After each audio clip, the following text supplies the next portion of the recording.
In this video, I'll be demonstrating how to install your cabinet knobs on your drawers with our easy-to-use precision alignment guides that are available on our website or through a distributor for just a few dollars. So first off, let's go through the things you'll need to get your new hardware installed on your cabinets. You're going to want one of our cabinet hardware mounting templates. You'll need a drill, a 3/16 drill bit. This is included with the template. A Phillips screwdriver to secure your hardware, a tape measure, a pencil, and if you're worried about marking up your new cabinets, then I suggest getting some painter's tape, screws. These are included with all of our hardware. And of course, your new hardware.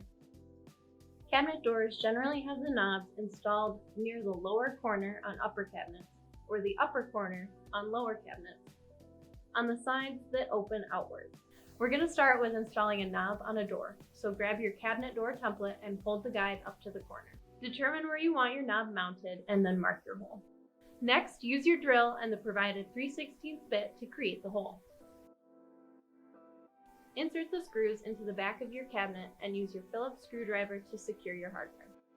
I highly suggest using the screwdriver because your drill could slip and gouge your cabinet, or you could strip either the screw head or the tap inside the hardware.